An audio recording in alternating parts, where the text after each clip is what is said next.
In a complete 180 from early on in the season, the Kraken continue this recent trend of getting off to strong starts in games. But you know what they say, it's not how you start, it's how you finish. Though the Kraken actually finished off this game pretty well on top of that. The problem was that bit in the middle there. Now, if you watched the last R&R, that intro might seem pretty familiar to you. Unfortunately, there's a good reason for that.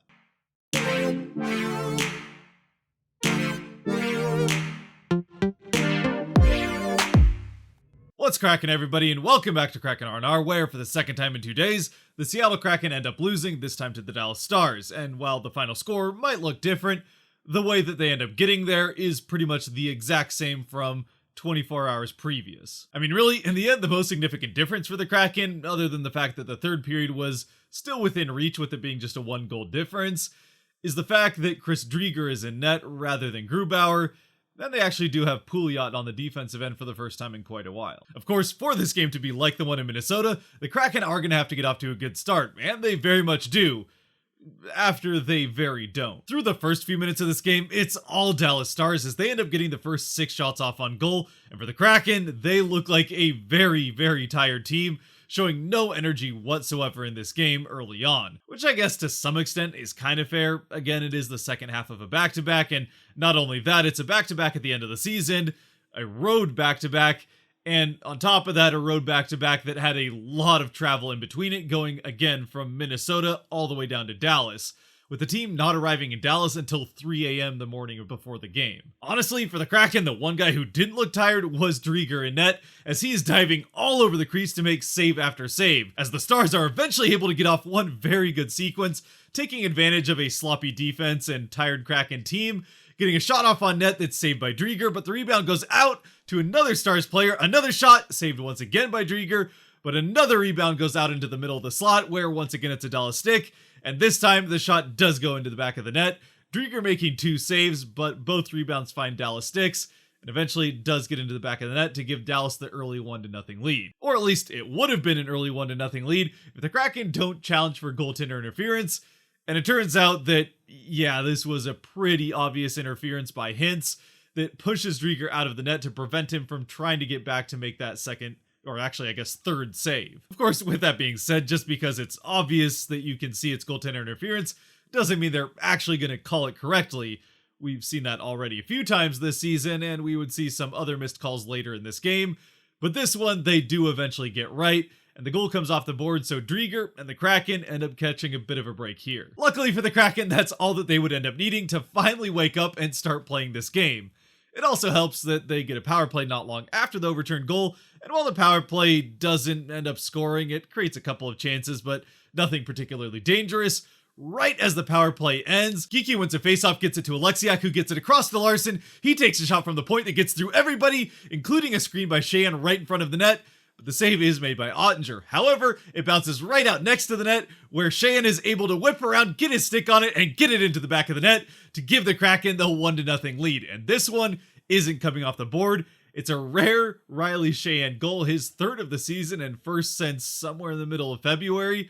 And it's an early Kraken 1-0 lead off of what was a rare face-off win for the Kraken in this game, much less this first period where this was actually their first of the 8 face-offs to this point that they actually ended up winning. A little bit later on in what turned out to be a pretty back-and-forth first period, all things considered, the Kraken probably getting the slight edge in this first period, but it would be slight at that. Still, it's at the other end of the ice that the next big play would be made. It's Dallas once again with a rush chance, a good shot that has a good save by Driedger, but then an even better shot off the rebound that has a spectacular diving toe save from Driedger to keep this one out and keep that 1-0 lead for the Kraken. And eventually it would pay off for the Kraken with under 2 minutes left in the first. They once again push into the offensive end of the ice. It's Gord taking the puck in, which he later has to fight for behind the boards to regain possession of. With a strong forecheck, he's able to do that, getting the puck up to the blue line, where eventually it's Pouliot that takes the shot, and then Gord with his stick up by his waist, tips it in past Oettinger to give the Kraken the 2-0 lead. It's a good hand-eye coordination here from Gord to tip it past Oettinger, who would have had the glove save on the Pouliot shot, but the redirection by Gord gets this one on the board. For Gord, it's the second goal in as many games, the 20th of the season, the third time he's done that in his career, and speaking of his career, it's the 100th goal in the career of Yanni Gord, So congratulations to him hitting that century-marking goal scored, as well as getting to the 20 mark on the season, the second Kraken player to do that behind McCann. Unfortunately, that is where the scoring would end for the Kraken in the first, as we get to the first intermission with the score still 2-0 Seattle. And while that might not sound all that unfortunate, having a 2-0 lead, a multi-goal lead after one is fantastic. Another strong start for the Kraken. Since this game, as we talked about, is similar to the one in Minnesota, it means that we do have to get to the second period, which once again does not go very well at all for the Kraken.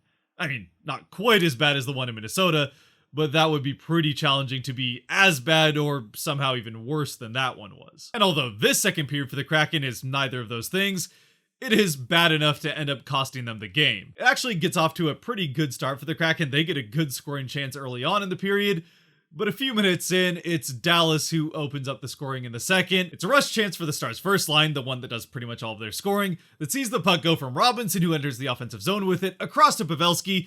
Drieger has to commit to that side of the net for a potential Pavelski shot, and with that happening, Pavelski passes it back across to Robinson, who has a lot of net to shoot at, and he puts it into the net to cut the Kraken lead in half, putting the Stars on the board.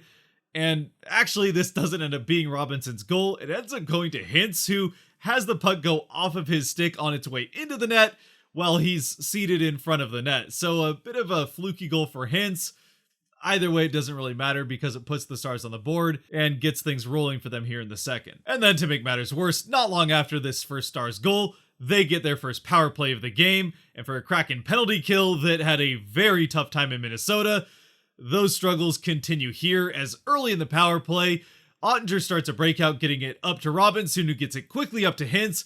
Hintz puts the puck deep into the Kraken end, or was trying to. Instead, it gets blocked off by Larson, and goes right back to Hintz, who goes around Larson, takes a shot off, beats Drieger clean, and ties the game at 2. And even though this one comes on the power play, yeah, it's probably one that Drieger should have stopped, even if the shot does come from a guy that got through his entire defense in front of him. As for Larson, honestly, I think he was trying to do the right thing here of trying to get that puck and hopefully clear it back out of the zone. Unfortunately, it bounces right back to Hintz, who's able to get around him and then get that shot off. However, while the defensive issues on this goal may have just been largely due to an unfortunate bounce for Larson trying to do the right thing, on the next play, just a few minutes later, the defensive issues this time are nothing more than just bad defense by the Kraken, even if it is more their forwards that are to blame this time. It's Donato with the puck behind the Kraken net, and he tries to bounce a pass past Gurionov behind him as he goes behind the Kraken net. Unfortunately, Gurionov is able to get a stick on it, intercepting that pass and then getting it right out front to a wide open Nemestikov in the slot, and Nemestikov buries the shot to give the Stars the 3-2 lead. How did Nemestikov get all that wide open? Well, unfortunately, that's, I think, because Matty Beniers kind of just lets him get open. Beniers kind of just curls out into open space out by the faceoff circle, leaving that slot wide open that Nemestikov is able to get into, where he takes that shot off. Now, I don't think Beniers was expecting the puck to get turned over behind the net, so it isn't necessarily all his fault. It certainly is a good amount on Donato turning over the puck in the first place. But just to be fair, Beniers does play a not insignificant role in how this goal ends up happening. Honestly, in the end, this is a pretty tough game for Beniers, but I'm certainly not going to pick on Beniers too much, considering the fact that, well, he was eventually going to have one of these games where he looked like a 19-year-old playing some of his first games in the NHL, where up until this point, he looked like a ready NHLer and honestly one of the best players on the Kraken roster through his first 5 games. This one, yeah, this was a tough one for Beniers, but again, he was probably due for a game like this. So now, at this point, the Stars have just scored 3 goals in less than 5.5 minutes of game time, which is non-ideal to say the least. Fortunately for the Kraken, unlike the game in Minnesota, they are able to stop the, well, bleeding would be putting it lightly, but they're able to stop the onslaught of the Stars this time at 3 goals instead of 5 like they gave up to the Wild, which in this case keeps it to a 1-goal game going into the third. And again, like the Minnesota game, even though this is just a 1-goal difference instead of a 4-goal difference starting off in the third, the Kraken do play like the better team, having a very strong third period, outshooting the Stars 14-5 and outchancing them as well. Unfortunately, it's a rather low event third period, all things considered. The Kraken would be able to successfully kill off a Dallas penalty early on in the third, and then a few minutes later get what would turn out to be their, well, easily their best and really their only very good scoring chance of the period, as a puck bouncing around in front of the Dallas net eventually sees a little bit of daylight as Rask tries to get a stick to it to put it into that basically empty net that he has a chance to shoot at. Unfortunately, some good defense by the Stars does prevent Rask from getting a clean hit off on it, on top of the fact that it takes a weird bounce. So Rask's shot at the puck just barely tips off of his stick, allowing Ottinger to dive back in time to get a tip of his glove, which turns out to be enough to keep this one just barely out of the net and maintain that 1-goal lead for the Stars that would turn out to be enough to end up winning them this game. Of course, with that being said, the Dallas defense and the puck didn't seem to be the only things against the Kraken in this third period, as late in the third, the officials had a couple of pretty bad missed calls. The first one is a high sticking on Dunn, which I guess you could make the argument, like the officials must have here, that the high stick that hits Dunn in the face comes on a follow through. That having been said, the Dallas player who had his stick hit Dunn in the face completely missed the puck if he was trying to hit it in the first place. So saying this was a follow through is a bit generous, at least in my opinion, which admittedly is a little bit biased. At least for the Kraken, it's not like they really lost anything out of it. I mean, all that happened to them was they ended up losing one of their top defensemen in a 1-goal game late in the third, as Dunn ends up going to the locker room. The good news for Kraken fans is he would eventually return in the final seconds of the game, but by that point it was too little too late. Later on, just a couple minutes later on, because there really isn't that much time left in the game at the point that Dunn gets hit, Borgen takes a high stick, this time with the puck nowhere really near him whatsoever, but once again it goes completely unnoticed by the officials. And so with no Kraken power play to finish out this game, the Stars are able to finish this one off, winning it 3-2.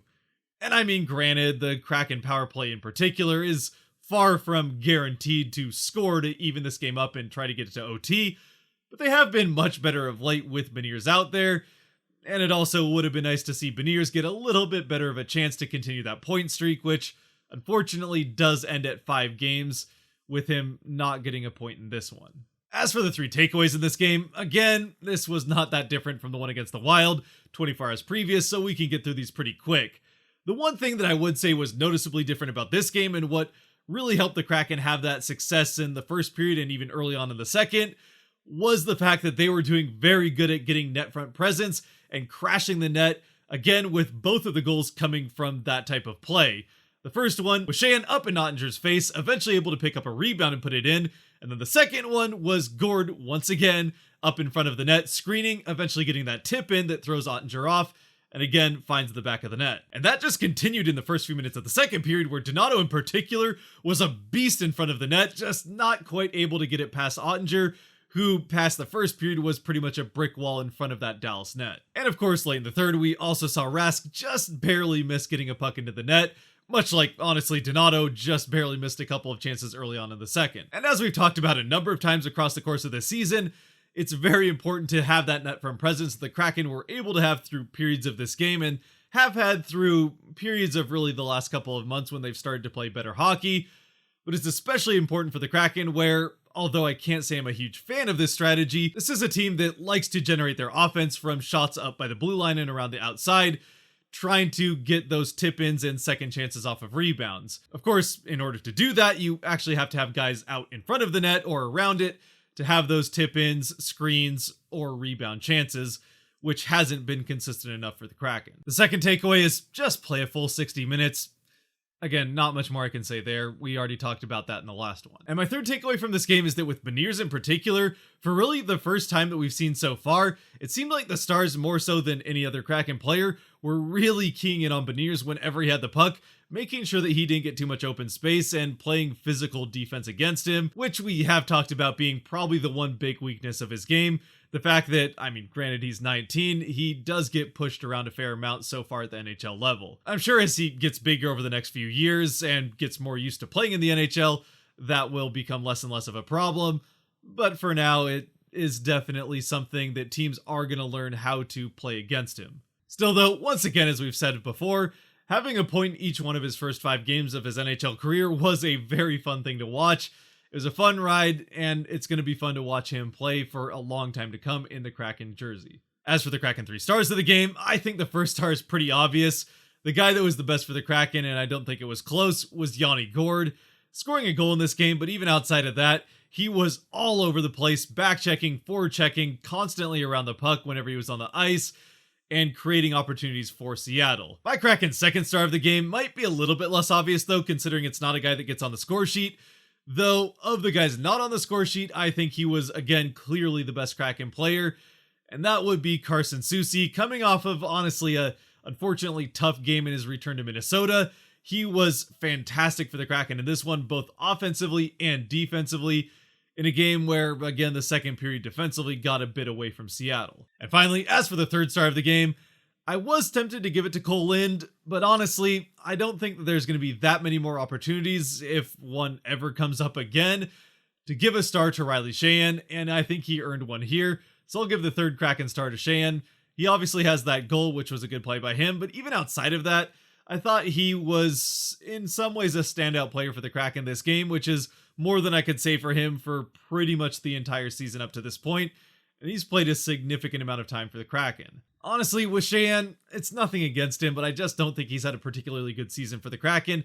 He's a guy that I don't necessarily expect to see back next season. Really, the most significant thing that he's done up until this point, and honestly, when all is said and done, probably the most significant thing he'll ever do for the Kraken, was getting that first ever goal in a game against an opposite team, with that first preseason goal way back at the start of everything. But with that, for those of you who have made it now through both of these games and both of these quite unfortunate second periods, as well as both these R&Rs, or I guess really just this one particularly, I'd love to hear your thoughts down in the comment section, as always below, on this game, who your 3 stars for the Kraken would be, and what you thought of this game as a whole.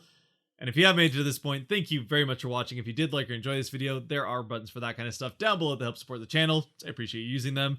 And until next time, be good to each other, God bless, and go Kraken.